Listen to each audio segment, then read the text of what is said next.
Hello, this is Dr. Grande. Today's question is, can I analyze the case of Robyn Davis and Carol Saltzman? Just a reminder, I'm not diagnosing anybody in this video, only speculating about what could be happening in a situation like this. If you enjoy this video, please like it, subscribe to my channel, and consider supporting me on Patreon. I will put the link to Patreon in the description for this video. First, I'll look at the background of this case, move to the timeline of the crime, then offer my analysis. Robyn Little Davis was born in 1962 and raised in Baton Rouge, Louisiana. She married, had 2 children, and divorced. Robyn worked as a salesperson for an insurance company. In 2001, a man named William Bryan Davis started working at the insurance company.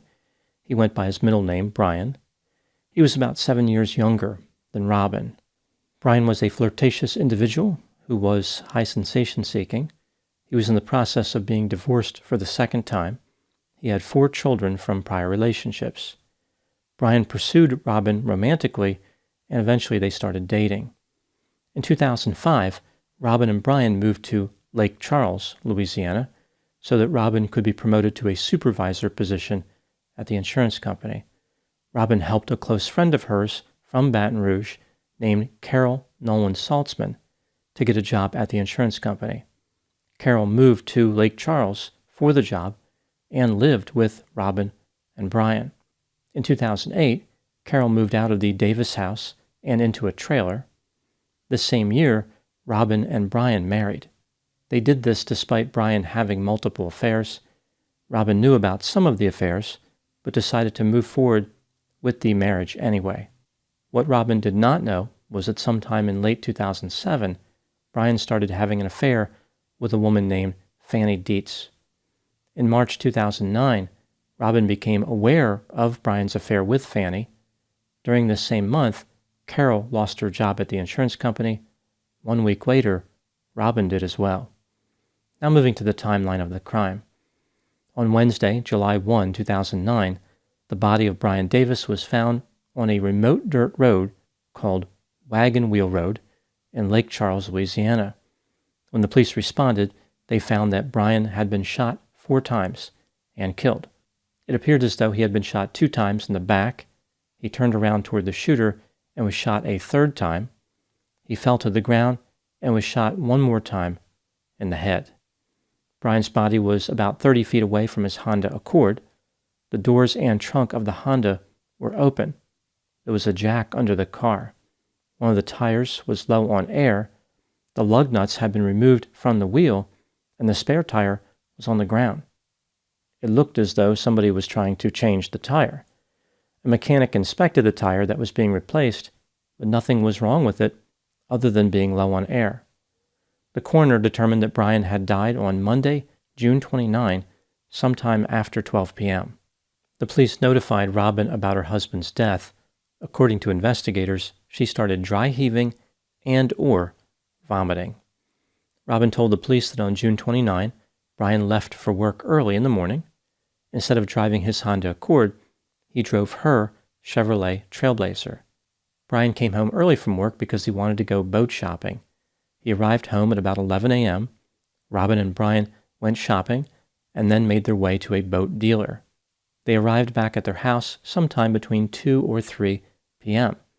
At this point, Robyn took the Trailblazer and drove to Carol Saltzman's trailer to pick her up.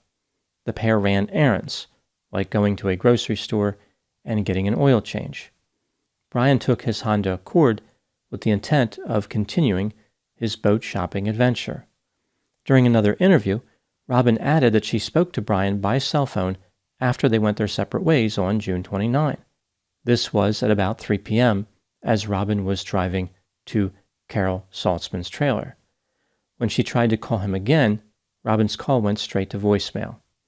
Later, Robyn added more information to her story. She said that Carol had borrowed the Honda Accord the night before the murder. Carol told the police the same story. She claimed that on Sunday, June 28, the day before the murder, she spent all afternoon at Robyn's home. When she tried to leave at around midnight, her car wouldn't start. Therefore, she took Bryan's Honda Accord. She returned the car to Robyn the next day, and then Robyn drove her back to her trailer. Later that day, Robyn picked her up at the trailer to run errands. They returned to Robyn's house at about 5 or 5:30 p.m. Investigators discovered that cell phone data collected from the phones of Robyn and Carol were not consistent with the story that the women provided. The data placed them near the murder scene the day before the murder and the day of the murder. The police put together a theory of the crime. Here's what they believe happened. Carol never returned the Honda Accord to the Davis house. Rather, she was driving it on the day of the murder. She pulled onto Wagon Wheel Road and let air out of one of the tires. Robyn and Brian drove in the Trailblazer directly from the boat dealer to Wagon Wheel Road so that Brian could change the tire on the Honda Accord. As he was working on the tire, either Robyn or Carol shot him with his own pistol. Investigators don't know who actually pulled the trigger. My guess is that it was Carol, because she would have already been dirty from stepping in the mud. Robyn and Carol were arrested in December of 2009 and charged with murder. On May 10, 2012, they were found guilty of second-degree murder. They both received life in prison without the possibility of parole. The jury had voted 11-1 to convict, which would normally result in a mistrial, but at that time in Louisiana, only 10 votes for guilty were needed to convict a defendant. The law would later change to require a unanimous verdict for a felony conviction, but this change did not help Robyn or Carol. At the time making this video, they are still serving life in prison. Now moving to my analysis. Robyn and Carol have maintained their innocence, and they have several supporters. This brings me to the question, are the women actually guilty of murder? Let's take a look at the evidence both for and against the idea that Robyn Davis and Carol Saltzman were guilty of murder, starting with the inculpatory factors. Robyn discovered Brian was having an affair with a coworker just a few months before he was murdered. Brian had a long history of affairs. Maybe Robyn was just tired of his infidelity. Robyn and Carol appeared to have gambling problems. They had an affinity for video poker. Within a few days of Brian's death, Robyn went out to play video poker. Robyn was having substantial financial difficulties. Her bank account was overdrawn by $800. Her mortgage had not been paid for 3 months, and she had no car insurance. Robyn and Brian were headed for bankruptcy. Brian had 4 life insurance policies totaling $645,000. Robyn lied to the police about the insurance benefit. She only mentioned 2 policies totaling $130,000. 2 weeks after the murder, Robyn tried to collect the insurance money. Cell phone data recovered from the phones of Robyn and Carol placed them at or near the scene of the murder on both June 28 and June 29, so the day before the murder and the day of the murder. Brian kept a 9mm Springfield XD semi-automatic pistol in his Honda Accord. This gun was never found. Brian was shot and killed with a 9mm. The brand of the cartridges used to kill him was Federal Hydroshock. The police found the same type of ammunition in Brian's house. It is a relatively unusual brand. A live 9mm cartridge was found near Brian's vehicle, as if the shooter was inexperienced and accidentally cycled a live round through the weapon. Both Robyn and Carol were inexperienced with firearms. On the day of the murder, June 29, at 8:52 a.m., Robyn and Carol were captured together on video in a Walgreens drugstore. They told the police about what they did on June 29, but they never mentioned that trip.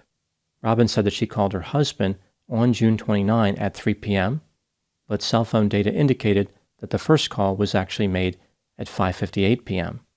Robyn claimed that she left Brian several voicemails over the course of a few days, but there were none from Robyn on his phone from that time period. It did not make sense that Brian would drive his Honda Accord down a muddy road. The tire that was being changed was not defective. Some of Brian's valuables had been stolen, but others had been left at the scene. This makes it seem as though robbery was not the motive. If this was a robbery, how did the perpetrator get Brian's gun? Moving to the exculpatory factors, Robyn and Carol were not the only people who liked to gamble. Brian also engaged in excessive gambling behavior, which increased in the 6 months leading up to his death. Brian had frequent affairs, which is a dangerous lifestyle. The husband of Fanny Dietz, who was named Shane, would have understandably been mad at Brian. Shane drove a red pickup truck. A witness spotted a red pickup truck near the murder scene the day after the murder. Shane's alibi was supplied by his employer, who said that Shane was at work all day. However, cell phone data from Shane's phone did not exclude the possibility that the phone was in the area of the murder scene. When Brian's body was found, his belt was undone and his shoes were off. Prior communications from Brian indicated that he liked having sex outdoors. Maybe he was meeting somebody in that remote area for the purposes of sex. The DNA from an unknown male was found under Brian's fingernails. No physical evidence tied Robyn or Carol to the murder. No DNA, no fingerprints, no hair fibers, no gunshot residue, absolutely nothing. When Robyn and Brian were captured on video surveillance at the boat dealer right before the murder, Robyn was wearing white capri pants. One of her attorneys argued that Robyn was not dressed for murder. The police conducted a terrible investigation. They lost a video recording from a camera which would have revealed who was driving the Honda Accord to the scene of the murder. When considering all the evidence, do I think that Robyn and Carol were guilty of murder? Yes, I believe they were guilty beyond a reasonable doubt, but this case did not involve overwhelming evidence. Without the cell phone data, there would have been reasonable doubt. What do I think happened in this case? This is just a theory, my opinion. The combined effect of financial difficulties and Brian's infidelity motivated Robyn to commit murder. She recruited Carol to help her. They probably had dreams of gambling away all the money from Brian's life insurance. Brian and Robyn drove to where Carol had parked the Honda Accord, and Brian started working on the tire. Carol had already retrieved Brian's Springfield XD pistol. This weapon is equipped with a grip safety. Carol did not have a proper grip on the gun, so the safety did not disengage. Believing that the chamber was empty, she cycled the weapon, which is why a live cartridge was found at the murder scene. Carol then figured out the grip safety, disengaged it by tightly gripping the weapon, and shot Brian 4 times. Robyn and Carol did not understand the disadvantages and advantages of involving a conspirator in a homicide. The disadvantage is that the conspirator would talk to the police, but Robyn and Carol never implicated one another. They had a high degree of loyalty. The advantage of a conspirator is that at least one of the killers can construct a good alibi. Robyn and Carol squandered this advantage by both personally participating in the homicide. There was a clear path for them to escape responsibility. Carol could have killed Brian in a non-remote area, like some place that Brian would have normally been. As this was happening, Robyn could have been driving around far away from the murder scene while carrying her cell phone and Carol's cell phone. This would establish an alibi not only for Robyn, but potentially for Carol as well. The women's murder conspiracy was haphazard and poorly planned. It's amazing that they almost escaped responsibility. Now moving to my final thoughts. Brian Davis was highly focused on exciting activities, like infidelity and gambling. He had severe marital and financial problems, but he simply ignored them. He was lost in a fantasy world. Brian felt as though he was in a position of power. He was holding all aces. This led to him upping the ante, but he wasn't playing his cards right. Robyn was not afraid to play a high-stakes game, especially with Carol as a wild card. Instead of folding her hand, Robyn decided to go all in and call Brian's bluff. Those are my thoughts on the case of Robyn Davis and Carol Saltzman. Please put any opinions and thoughts in the comment section. They always generate an interesting dialogue. As always, I hope you found my analysis of this topic to be informative. Thanks for watching.